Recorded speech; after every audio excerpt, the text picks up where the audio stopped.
Hey, Amy, I'm going to read your comment and then I'm going to remind you how politeness is a tool of white supremacy.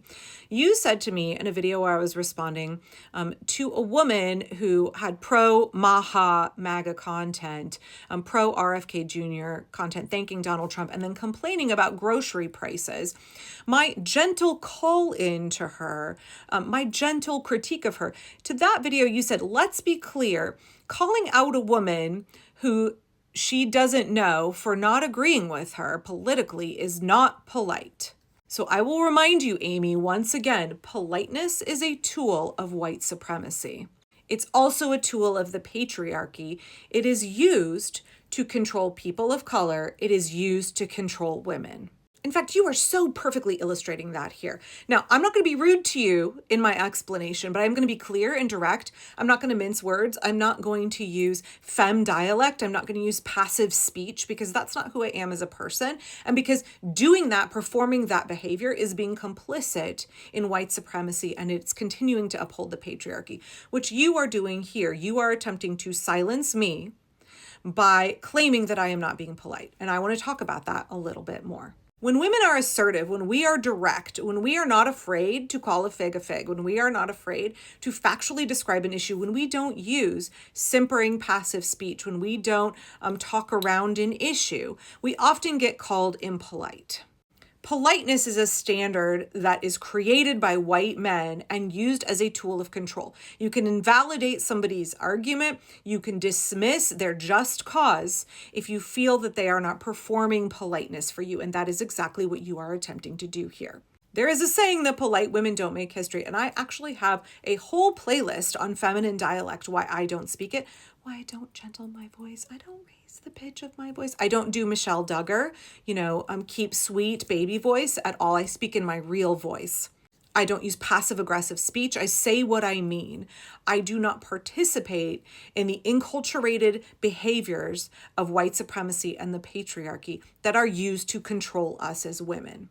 And there are 3 reasons for that. Number 1 is I refuse to be complicit in my own oppression. I refuse to perpetuate systems that harm women, that harm people of color, that force us to be less than what we truly are so that we can make white men comfortable.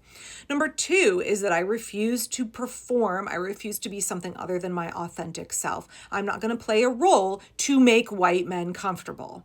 I'm going to be true to myself and to my values. I'm going to live with integrity and I'm going to be a real person. I'm going to be my real self.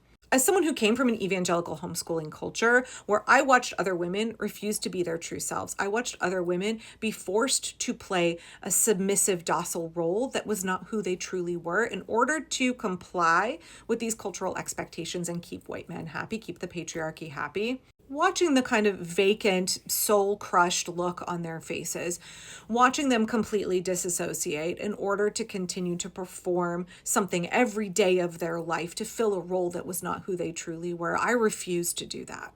And I certainly did not want to raise my daughters to think that that is what they had, that is how they were meant to live their lives. And thirdly, the third reason that I am like this, that I will not be kowtowed into being polite, is out of respect for my audience. That woman that I was making that video for, I was not rude to her.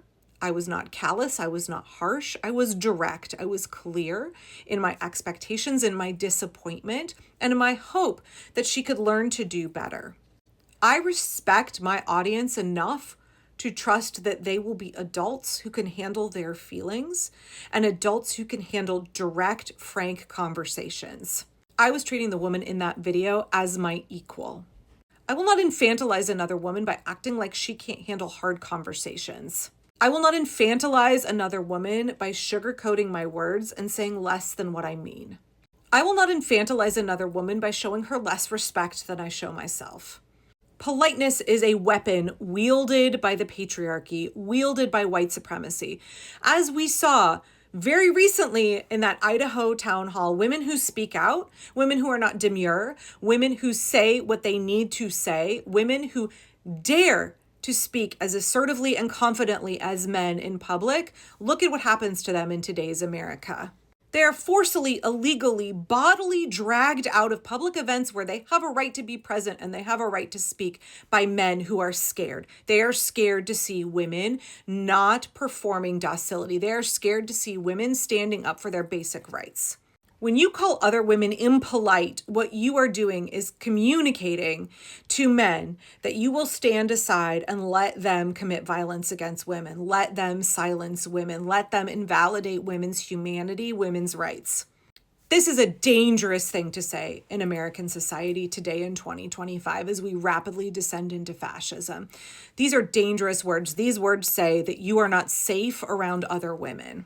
You do not have solidarity with other women, that you will betray other women for the patriarchy every time. And if you wield this as a weapon against me, a privileged, comfortable, middle-class, middle-aged white woman, imagine the danger of a white woman lobbing this accusation against a Black woman, against an Indigenous woman, against a trans woman. I have long said that the three pillars of American society and American oppression are white supremacy, patriarchy, and capitalism, although it is now shifting into fascism, which is not perfectly aligned with capitalism. So white supremacy, the patriarchy, and fascism. And guess what? Guess what is required to maintain those three pillars that are used to oppress all of us? The scaffolding that props all of those up, that does the work of empowering those three aspects, is all the labor of women like you. If all of us women withdrawed our support, our complicity from white supremacy and the patriarchy and from the ascendancy of fascism in the US, it would all crumble. The freely gifted labor of white women is required to keep these systems of oppression operational. And I thank you for demonstrating all of that so clearly here. Politeness can get fucked. Politeness is a tool of oppression. And if I see any woman in my comments making this claim, I know she is not a safe woman.